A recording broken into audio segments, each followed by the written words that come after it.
Welcome to Good Books Lately. I'm Branden. And I'm Tayler, and today we're coming at you with just a regular reading update. We have our done and dusted books. Done and dusted. Books that we have finished. We have our bookmarked books. Bookmarked books with bookmarks in them. Books we're currently reading. And then we also have some compelling pickups. Those are books that we've recently picked up. Yep.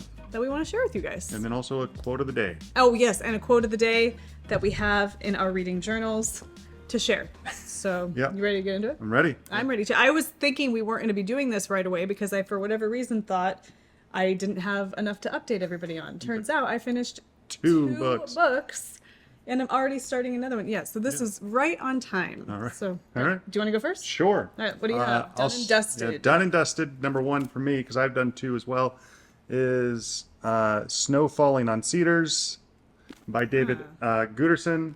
Really cool novel. Again, I was recommended this by Storygraph, the app. Different book than I typically read, I think. Kind of touches on the racial tensions that occur, or that occurred in America, specifically the western Pacific Northwest, with the Japanese internment camps and that relationship with people on this fictional island, but it revolves around the story of a murder that takes place and the trial that is being held for the suspected murderer. And it deals with like the tensions post-World War II. Post-World War II, during World War II, pre-World War II, kind of you get it all. You kind of get the history of what life was like for these people. But yeah, 5 stars. So that's 5 star?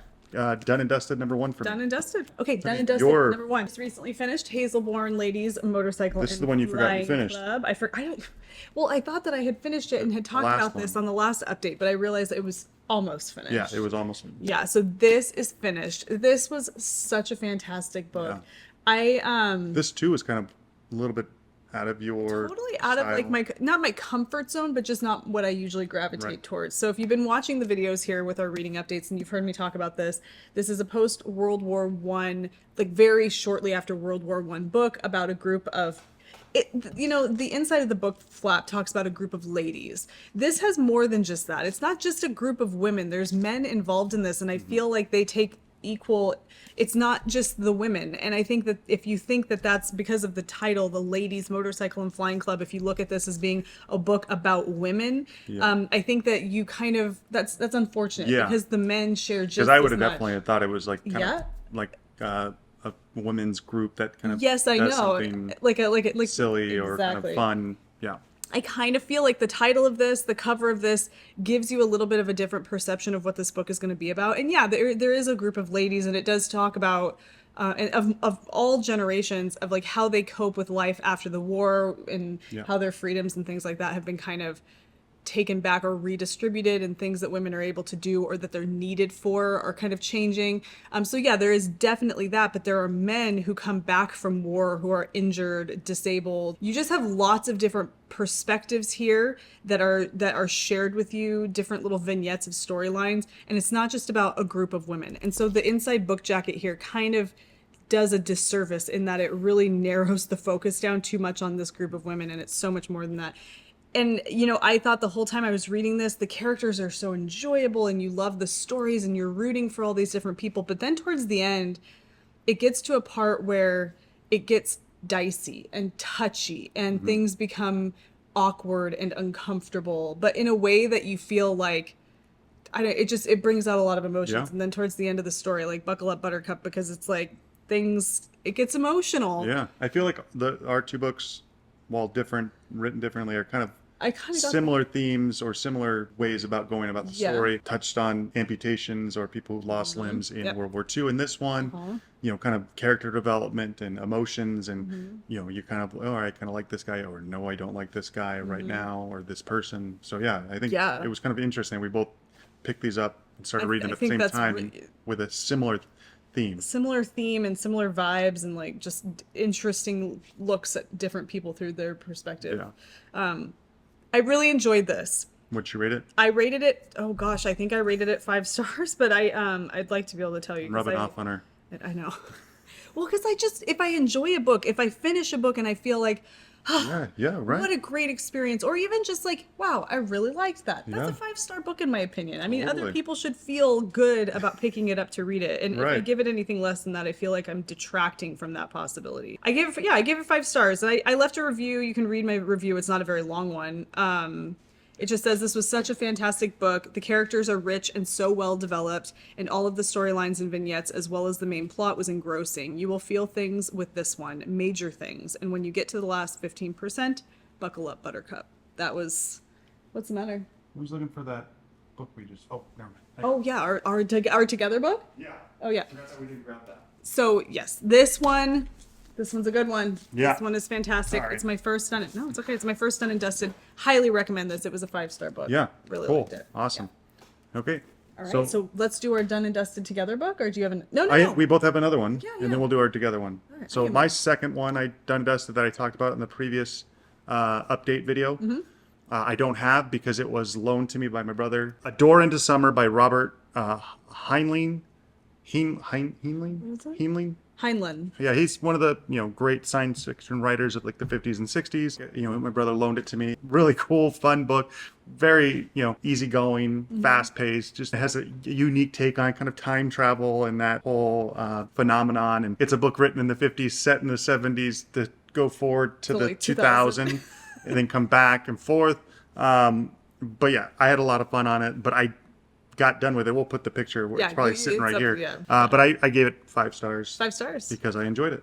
5. 5 stars. Your second one, which you like, this is your Okay, most so when recent did I done and start? dusted. Hold on, I gotta know when I started this because I was thinking about it today. Like I feel like this book came into my life, and I finished it all so fast. It was like a whirlwind. It helped ease the pain of. Clytemnestra. Oh my gosh! I started it on July 6th. I finished it today. Yeah, which is. And July that's an over 400-page book. It's a big boy. big boy. And the only reason there's a bookmark in here is because it's for my quote of the day. But this is a book that I picked up after. Oh, sorry. This is called The Wolf Den by Elodie. Oh, excuse me. The Wolf Den by Elodie Harper. This is a book about the lives of enslaved prostitutes at the Lupinare brothel in Pompeii about 5 years prior to the eruption of Vesuvius. And it follows in particular one main prostitute named Amara, but it also it doesn't follow the other women. It's a third person, but it's third person Focus. limited. Yeah, it's got to focus on one main particular character. But it's about kind of just their lives, and there is an overarching plot essentially, or there is a main character arc that you're following, which is Amara's, but then there's all these other little things that are going on, and it takes you through her day-to-day life and her relationships with these other women and other people outside the brothel, and it's fascinating. I flew through this. I love the idea of, I want to go to Pompeii so bad. Pompeii and Herculaneum. And now I guess there's another one that they're starting to excavate. Looking at the ruins of these sites just fascinates me to no end. Being able to see little bits of like the frescoes and the mosaic tiles, 2,000 years old. I can't even tell you. My history-loving heart just pitter-patters with joy. It's amazing.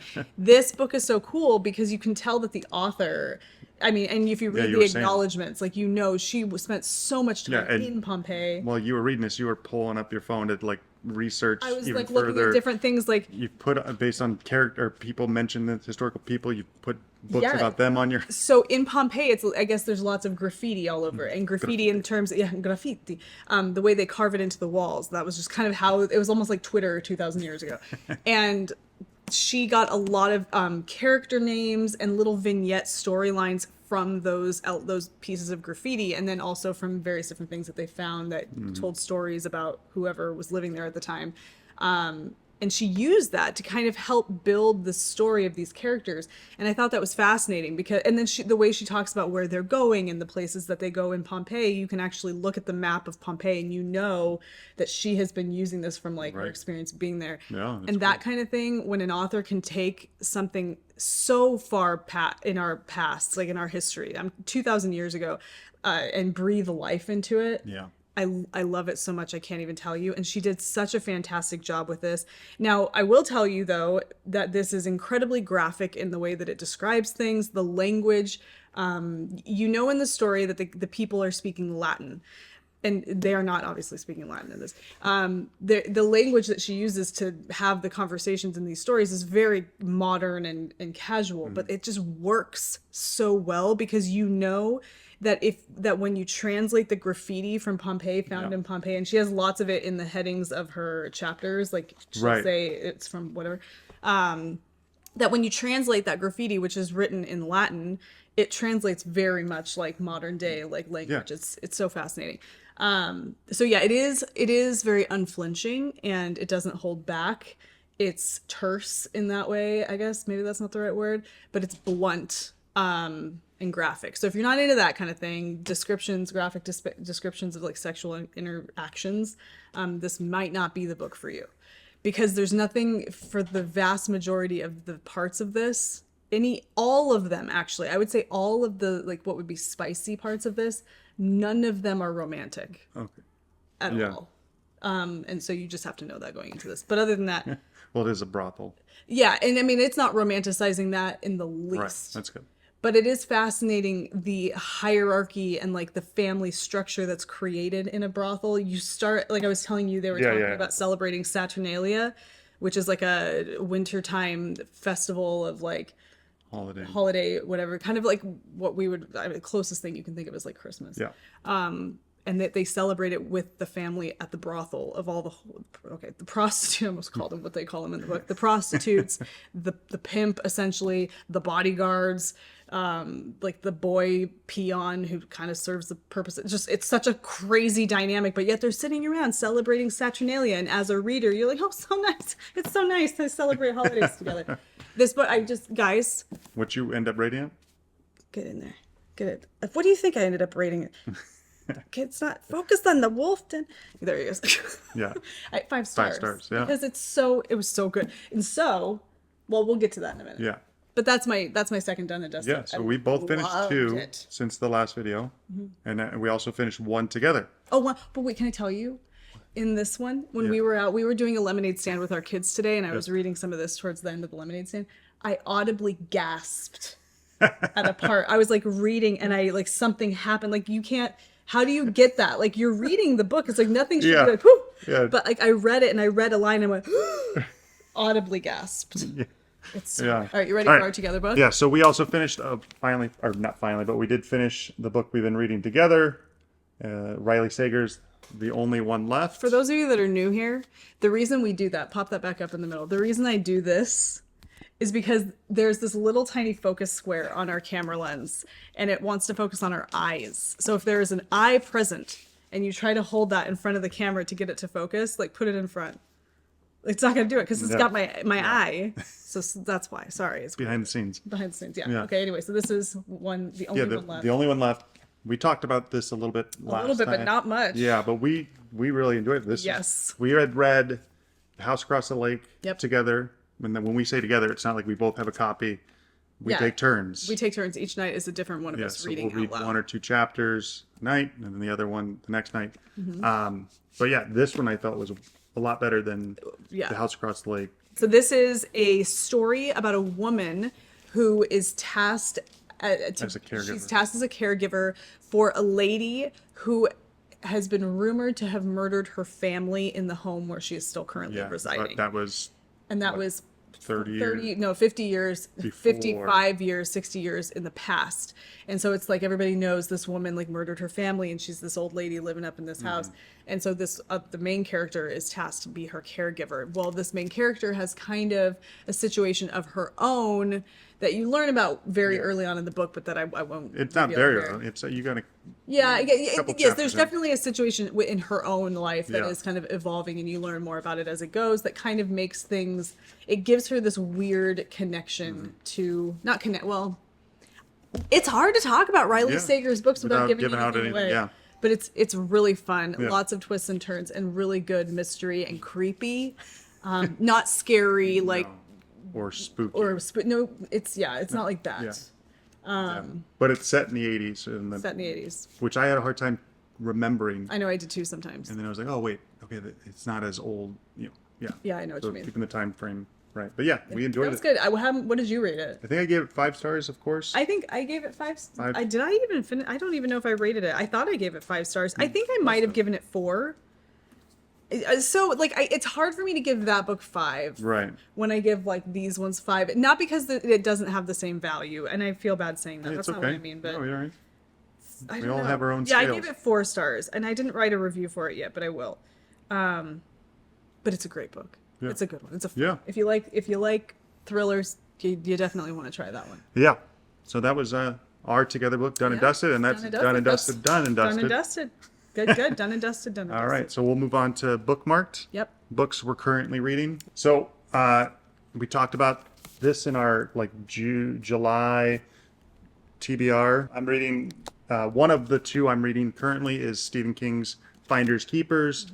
This is the second in the Bill Hodges trilogy. The first being Mr. Mercedes, which I enjoyed. I read and flew through. It's definitely, I feel like a little bit more graphic in terms of like the What? Really? yeah, the story is really kind of cool. It has I've never read Misery by Stephen King yet. I plan on it. I think I have a copy of it up on the bookshelf, but it kind of has a similar vibe of a fanatical fan of an author who kind of takes it upon himself to get some revenge on the author, but that's set in the past. And then it's also this current story that involves somebody who was impacted by the events that occurred with the Mr. Mercedes killer. And I'm just getting to part 2 where we're getting into the actual Bill Hodges part in this story. Who is Bill Hodges? Is He's he like the an investigator? He's the ex-detective Okay. who is recently retired, who ends up being the hero in the Mr. Mercedes book. And then in this one, he, from what I can tell, has started his own kind of like detective agency. 160 pages in, and you finally Bill Hodges shows up, and you start getting back into that style of writing with him. Everything else before that is set up, but really good and kind of gets you, okay, kind of see where this is going. The main bad guy is bad. Main baddie. And you can tell he's not likable at all. That's good. You don't want him to be. But it's setting up for some potential heart-wrenching stuff, I think. So, Oh no. well, we'll see. I don't know. Well, I'll see. You probably won't read. No, I don't want to read it. Yeah, but it's good. It's a Stephen King book, and I think it's enjoyable. The second in the trilogy, the third one I have. Do you want to point it out and see if they can see it back there? Yeah, you can't see it back. I think it's really good so far, and I plan on I'll probably see this done by the end of the next week, if not earlier. And you don't think I would want to read that? I don't think you could. You don't think I could read that? I mean, you could read it. My You are able to read. No, I know what you're saying. You think that my sensibilities would be... Maybe, yeah. Sometimes with Stephen King and these kind of books, there's some stuff in there you're like, oh, that's a little rough to read. But I don't know. You told me that there's some rough stuff in there. In this? In Wolf Den, didn't you? Oh yeah, it's just like, I don't think it's not, This is like gruesome sometimes. No, it's not like that. Yeah. Wolf Den's not like that. Okay, yeah. All right. Yeah, but that's one of my bookmarks. Okay. What's yours? Okay. You have one, technically 2. So... Okay. Technically 1, but 2, kind of. Okay, so once I finish The Wolf Den, now my July TBR has just been all thrown out of whack because of this book. It's because very similar to what your June TBR did. I think it's just going to happen, right? Because the June TBR got thrown out of whack by Vampires of El Norte and the Hacienda. No, the Hacienda was read the planned. Hacienda. Vampires of El Norte was not planned. But because you love And the Diavola was not planned. Diavola. Diablo, that's what we learned. From ordering a pizza, people. We learned that's how you pronounce it, from ordering a pizza. Yeah, I was reading the book, which I refer had to read as it. Diavola. I've read it, but at the time when we were talking about it, I called it Diavola. Yeah. And I mean, I've done Italian on, what's it called? I feel like I can read these words, but for whatever reason, it was Diavola to me, and I was putting, the emphasis on the wrong syllable, as they say. But then we go to get a pizza, and we order a pizza that is the same name. Diavola. And the guy comes out, and I ordered it, and I said Diavola, and he kind of was okay, and he wrote it down, and then to read back our order to us, he's like, okay, so we want 1 Diavola pizza. The name Diavola means devil. And I'm like, oh, yes. Yeah. Diavola. Anyway, that book also threw a wrench in my June TBR. Okay, so back So now we're to back to what other we're talking wrenches in TBRs. This book, The Wolf Den, is so fantastic. It's a trilogy, turns out, which is really bad for July TBR. Yeah. Okay, because it has book number 2, Which is already out The and House available. with the Golden Door. Look at look how beautiful. Why is it focusing up there? Isn't that a beautiful book? Oh my lordy. And then, just because I'm just showing you, this is the 3rd book in the trilogy. Yep, she got them all, folks. I got them all. Look, it's so pretty. God, you're so Full house. pretty. Anyway, so as soon as I finished this today, I pulled down the other one to start reading it. Number 2. What do you do? That's why that's keep what it you rolling. do. Yeah, you keep it rolling. So this just picks up where the other one left off. I think it's maybe like a couple of months in advance in the Later. future. But I can already tell. I can already tell that this is going to be so good. There's still so much of this story to tell. I mean, she's got about a 4.5-year window now.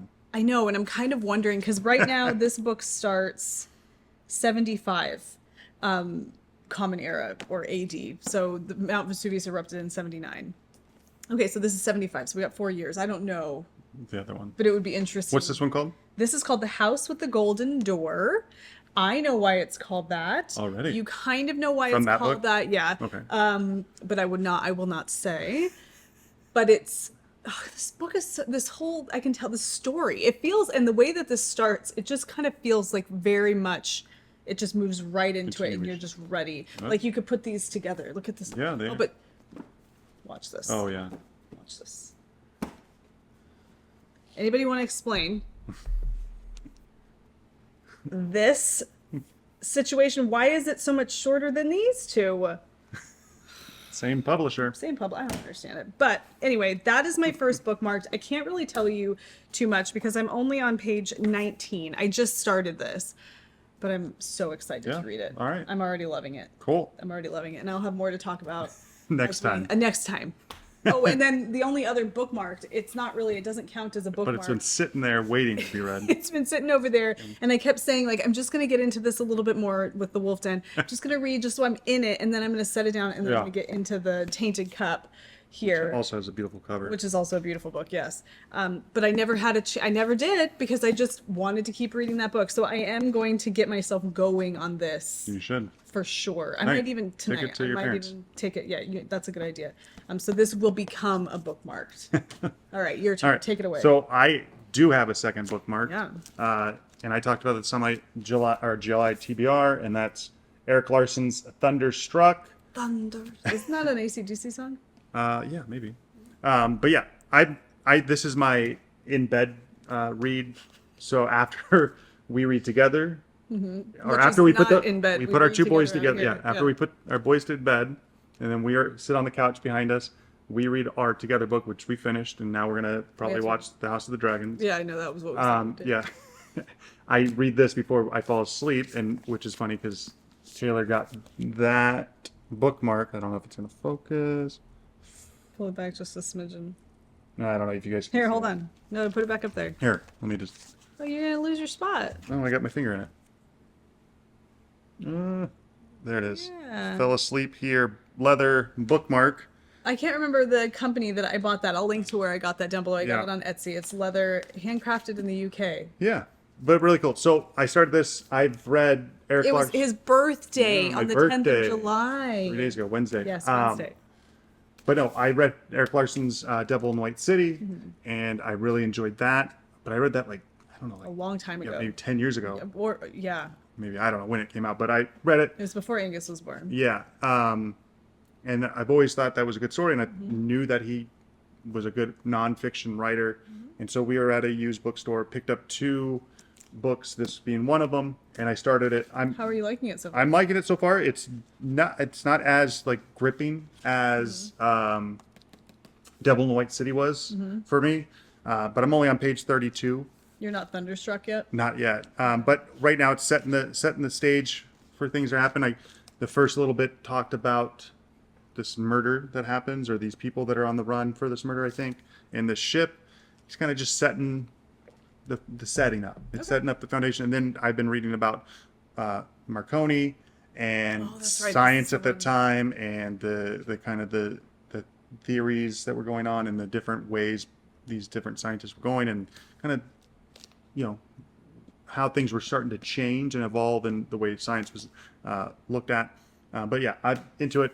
It's slow going right now because this is right before I go to bed, right before I Yeah, sleep. it doesn't So, last long. but it will be, once I finish Finders Keepers, it'll move to the daytime book, morning book, coffee book that I will read and will probably charge through really fast. So, but yeah, that's what I'm reading. Those are my bookmarks. This is the one that was set in Edwardian London. But it's I'm 30 pages in after 3 days of reading because I'm barely getting 10 pages in. So those are my two bookmarks. Those are what I'm currently reading right now. But I'm also this close to finishing the fourth book in the Paladins, or the Saint of Steel series. Yes.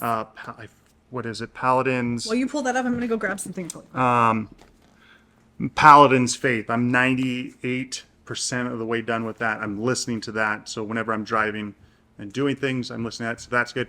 This one, the fourth of that series, started off as not my favorite.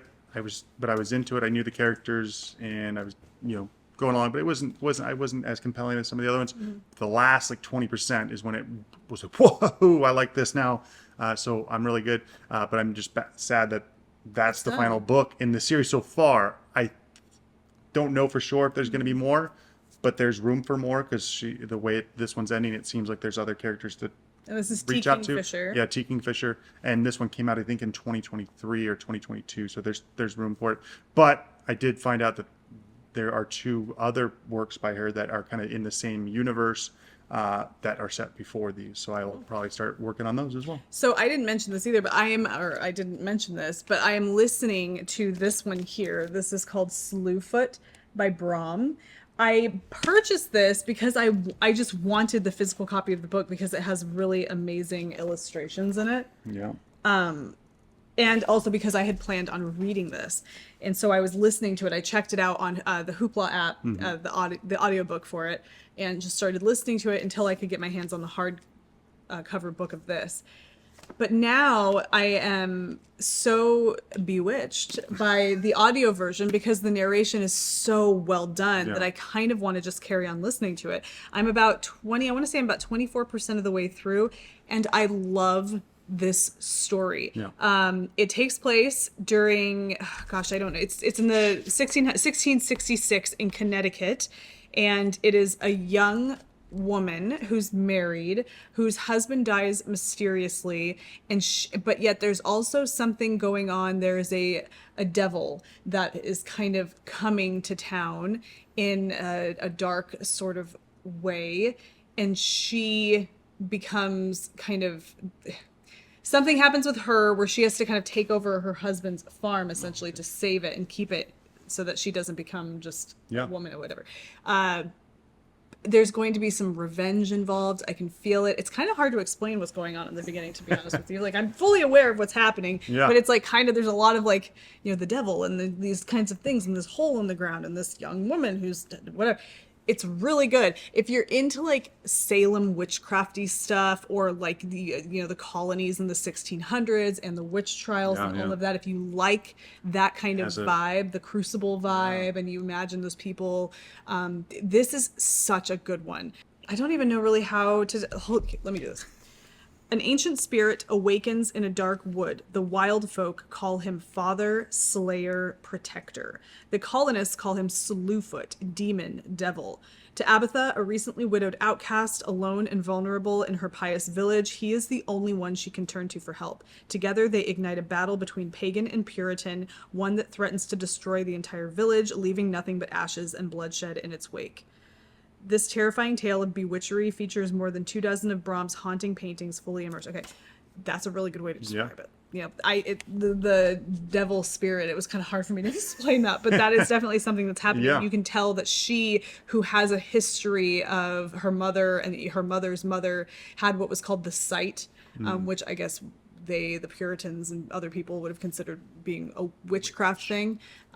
So she's connected to this Slewfoot in this way. So it's so good. I love it. Yeah, I love nice. It. So cool. I'm listening to that one, but I did have this and I wanted to show it. Awesome. Like that. There's that. All right. Okay. Compelling pickups? Yeah. Do you want to go first? Sure. I'll go first. I have two. We'll start with this one. Bloody Newton by Johnny D. Boggs. This was a birthday present from Taylor. One I wasn't expecting. I hadn't heard about this, but she picked up because I think she kind of saw that I enjoyed sister brothers and kind of westerns, and this is a book. Narrative nonfiction. I saw this too, and I was thinking like, Yeah, yes, but the this Sisters is Brothers. fiction though. Yes, but when I let me see this. Yeah, Really? yeah. It's Inspired by the shocking true story of the gunfight at Hyde Park, this blazing Western novel by Spur Award winner Johnny D. Boggs takes readers back to that fateful summer in 1871 when Newton, Kansas became the wickedest town in the West. You're sure? Yeah, it just says novel. I can still say novel. No, Yeah. if it's nonfiction, I wouldn't say novel. Really? Yeah, it's a work of fiction. Yeah, it says it right here. This book is a work of fiction, ladies and gentlemen. But it is based on it's inspired by a true story, a Yeah. true event, and it's kind of Tombstone before Tombstone, right? Is kind of what it It's says. supposed to be, well, if from what I was thinking, it was being narrative nonfiction, which now I'm, okay, not that I don't want to read narrative nonfiction, but now I'm compelled by this. But it's supposed to be kind of like something that we don't think about when we think about really violent and bloody gunfights in the Right. West, because we think of things like Tombstone, OK Corral, and all of that. But this is like, Yeah. oh, cool, okay. But so apparently, cool. yeah. So I'm into it, and nice. Johnny D. Boggs is apparently a big name in the Western novel writers. Okay. He's won like the Spur Award like a record 9 times. Western Writers Hall of Fame. He's still around, but yeah. So that was a birthday present. So it wasn't really a pickup, other than Sorry. Taylor picked it up for me. Yeah. So I'm into that, and that'll go on. But another one I picked up kind of in the same. Another reason I picked that up was because we were at Barnes & Noble once and we were looking at the Western section. Okay. Because our Barnes & Noble has a Yeah. pretty nice Western. And you were saying, you made a comment, like, I think I could get into Western. Oh, okay, yeah, especially yeah. because of the Lonesome Dove thing and all Yeah, of that. yeah. And so I saw that and I thought that just seems like something that you would be interested Okay. in. Yeah. Anyway. So, and then kind of in the same vein, I picked this up. It's a new release, the Heart in Winter by Kevin Barry. This was just recently released. It's set in 1891 in Montana, and it's about like a young poet falling in love with a woman who is married to another guy, and then them going on the run. Reminded me of the Sisters Brothers too when I read the synopsis. Okay, it's of a that. Western. It's kind of a Western. It's set in Montana in 1891. I mean, Oh. there's probably more people living in Montana at that time than there is now. A hard I'm kidding. winter approaches across the Rocky Mountains. The city of Butte, Montana is rich in copper mines and rampant with vice and debauchery among a hard-living crowd of immigrant Irish workers. This is the one about the Irish guy. Yeah. Okay, here we find Tom Rourke, a young poet and ballad maker of the town, but also a doper, a drinker, and a fearsome degenerate. Just as he feels his life is heading nowhere fast, Polly Gillespie arrives in town as the new bride of the extremely devout mine captain Long Anthony Harrington. A thunderbolt love affair sparks between Tom and Polly, and they strike out west on a stolen horse, moving through the Badlands of Montana and Idaho, and briefly an idyll of wild romance perfects itself. But a posse of deranged Cornish gunmen is soon in hot pursuit and closing in fast, with everything to lose and the safety and anonymity of San Francisco still a distant speck on their horizon. The choices they make will haunt them for the rest of their lives. Wow. So, yeah, this sounds really good and not something I would pick for you. Really?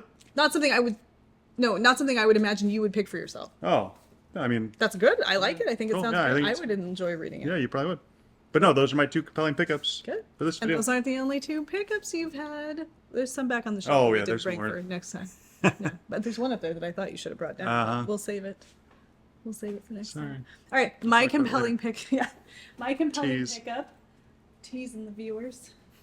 Okay, so we were at Barnes & Noble the other day. Barnes and Noble. Because when it's 118 degrees outside and you have nothing else to do and you don't want to just be stuck in your house all day, you take the kids to Barnes & Noble. And that's what you do. Sometimes, yeah. Sometimes that's what you do. For no other reason, just to beat the heat. Yeah. Not because we want to look at all the books. Right. But when we were there, we were in the history section. Yeah, it was definitely We the both history. wound up in the history section, which I think is because I was going to the bathroom and I came out of the Yeah, bathroom. And our it's like- Barnes Noble, you have to go past the history section to get Yeah. to the bathroom. Yeah. And I saw this. This is called The Art Thief. Look at And that look picture. at those spreages. I can't call them that. I can't call them that anymore. But spreages, sprayed edges. Cover the eyeballs. You see the bats? How cool is that? But yeah, like this is The Art Thief. Sorry.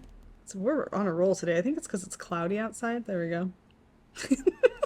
And this is a true story. Nonfiction, folks. She's going to try Nonfiction. nonfiction eventually. A true story of love, crime, and a dangerous obsession. So I think that maybe November might be nonfiction November for Tayler. Nonfiction November for me. Cool. I'm thinking that might be fun. I might read this before then. I don't know. So it may end up being like nonfiction August. Yeah. So real September. Okay, that's dumb. Yeah. Anyway, this is a story. It says Stefan Breitweiser is the most prolific art thief of all time. He pulled off more than 200 heists, often in crowded museums in broad daylight. His girlfriend served as his accomplice. His collection was worth an estimated $2 billion. He never sold a piece, displaying his stolen art in his attic bedroom. He felt like a king until everything came to a shocking end. In this spellbinding portrait of obsession and flawed genius, Michael Finkel gives us one. That's not a good. Finkel? Michael Finkel gives us one of the most remarkable true crime narratives of our times. A riveting story of art, theft, love, and an insatiable hunger to possess beauty at any cost. Yeah. The guy's last name is Finkel? Yeah. Maybe it's Finkel. Finkel. I think it's Finkel. That sounds interesting. Yeah, no, it does. And I also was looking at that too on that same day. And then I saw her looking at it. I was like, hey, that's for you. Yeah, it was like a buy one get one 50% off at Barnes and Noble or whatever. It had like a whole had smorgasbord 42 of stickers on it. all over the front. But Barnes and Noble, when they put stickers on the front of their books, they're easy peel stickers. They don't damage the book. They don't stay Most of the time. behind. Yeah, I mean all the ones I've had, you can just kind of peel them right off. You go to Target and you get a book, and it's like they tattoo those stickers on the book. So when you Super try to, it's ridiculous. Anyway, that's my compelling Yeah. pickup. I'm excited about that. And then the third book of my Yeah. Wolf Den trilogy was one, but I showed you guys that one already. So that's it. That's our compelling pickups. So, quote of the day. Quote of the day. All right. You want to go first? I'll go first. I always offer for you to go first. Yeah. Do you want to go first? I'll go first. All right. Okay, I'll go go first. first. I don't have it here. It's just do you have? I marked it in Oh, my right. book. Okay, listen. The book I just got done reading, So which is where I will be pulling my quote of the day. It's a book about prostitutes, guys. Listen, I can't sugarcoat it for you. This is the quote I'm going to share. I'm eager to Ready? hear. Yeah. Okay. So we have in this book, obviously, we've got the main character, and she is in the brothel. Look up on YouTube the Lupinare in Pompeii and see if you can see like a walking tour of it, because then you can see what it looks like. But they're in there together and talking about some different things. And they're talking in particular about being the favorite of the pimp, right? Okay. Amara suddenly feels claustrophobic in the hot, crowded room. She steps away from the basin. Victoria follows. The only reason I'd want to be his favorite, she says, glancing over her shoulder, is so he wouldn't see the knife coming when I kill him. Victoria laughs, thinking she's joking. And that kind of is very like, Yeah.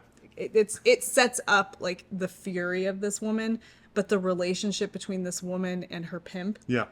that word is so horrible, but like that relationship and that dynamic is very interesting and complicated throughout this whole book. So anyway, Cool. just to give you some of the vibe. And actually they weren't in the brothel at that time, they were at the baths. Oh, okay. Yeah. Yeah, I All don't right. need to mark this anymore. Cool. All right, All let's right. hear what you got. My quote comes from a snow falling on cedars. Okay. And it is a quote from the female, like kind of one of the main female characters who's Japanese American, and it's kind of back in time from when the main part of the story is, and she's thinking about her kind of like teenage life and what it was like for her at that time, kind of a moment where she's trying to figure out who she is and what she believes in, and kind of her Japanese side, but also this American side that is kind of coming to terms with what's going on in this island they live on. And so she's kind of talking to herself about these feelings she's having. And this one, I don't know why it stood out to me, but I thought it was kind of interesting. It says, "It was important for a person to act carefully.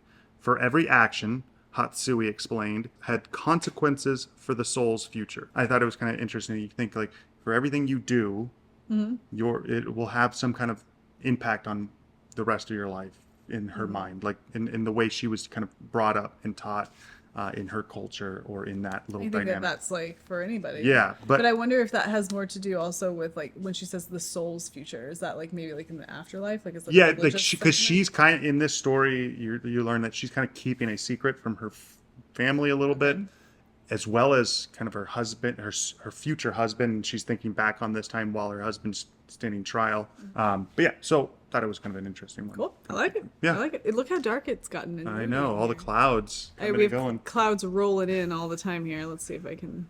but That brightens it up a little bit. yeah, Well, that was good. I like that yeah. quote. So those are our quotes. Quote of the day. We're done and dusted with another episode. Yeah, that is way more than I was thinking we were going to have. I was totally thinking we weren't ready for another update, and clearly we were. Yeah. Especially after finishing the Riley Sager, Yeah. getting that one done. You had two, I had two, we had one together. Yeah.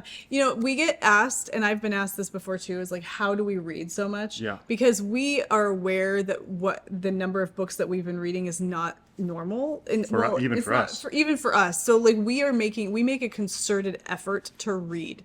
Mm-hmm. It's not just like we read before bed. It's we both wake up quite early. Mm-hmm. And being able to wake up that early makes it so that we can sit down on the couch, and it just feels like the day hasn't started yet. So Yeah. I wake up between 5 and 5:30. You wake up shortly thereafter. And that first part of the morning before everything kind of gets going and before the boys are even awake, we're reading and having our coffee. We don't watch Yeah. TV. We just kind of sit and read. And then later in the day when there's like kind of a lull in things, or it's Yeah. like, we find time. yeah, we find where time and we there's- read. Yeah. Yeah, and then we read together in the evening. Evening, Yeah, so before bed. so we always are making a concerted effort to find pockets of time to read. We don't shoehorn them into the day. No, it's not like we're because, scheduling it. Yeah, we don't schedule it, but we do find time, and it's amazing how much time you can find to read if you turn like it's like very luxury, like turn the TV off. Yeah. But like it is like if you take the time that you would otherwise be watching something on TV and just sit down Yeah. and read. But we'll throw on, We put like on these like walking tour. Yeah, or a walking tour. ambient music or cafe music. Yeah, something that keeps the sound. You kind of feel like there's a sound, like music in the house, or Yeah, a vibe and ambiance, but you sit. It's not and you just- distraction. Right. Yeah, and you sit and read. Yeah. I'm going to link to a video, the one that we watched that Yeah. kind of started this whole Yeah, thing. yeah, Sorry it's getting so dark, guys. The clouds have really come in. But I'm going to link to that video, and you can watch it, and you'll kind of understand where we're coming from in terms of like our thought process on this. But we do know that we read a lot. And when we share these books here with you guys, it is not like everybody should be reading this many books. I think you need to do what's comfortable. For sure. We both feel that Yeah. way. But maybe if you aren't reading a lot right now and you would like to read more, maybe this will inspire you Yeah. to read more. But that And is it really is just spend more time reading. just make more time for it. You Yeah. have more time to read than you realize. You do. Exactly. And read what you want. Don't think Don't you got to read what waste other time. people want to read. Yeah. Read that you should be reading. Just read what you Yeah. enjoy and start there. Yeah, for sure. Yeah, for sure. Yeah. All right. Well, Well, cool. that's that. We thank you guys for joining us. Yeah. Hopefully you took something away from this, and if you did, don't forget to give it a thumbs up, Like it. like it, Subscribe it. and click the bell icon. Yeah, So you and can be notified. Let us know what you're reading. We like hearing that. Yes. We always get good suggestions on what to read based on Yes. what we've read or what we're looking to read. So keep those coming. And but check also out- tell us what you're doing. Like what are you reading? How do you read? What's your favorite time to read? Are you even reading right now, or do you just kind of hang out with us? Because that's also really cool. Yeah. And then also check out our Goodreads for the reviews of all the books Goodreads that we and have here. Storygraph. And Storygraph. We are on We'll link, Storygraph. we'll link Storygraph as well. Yeah, we'll link that down below. All right, we'll see you guys in the next one. Bye. Bye.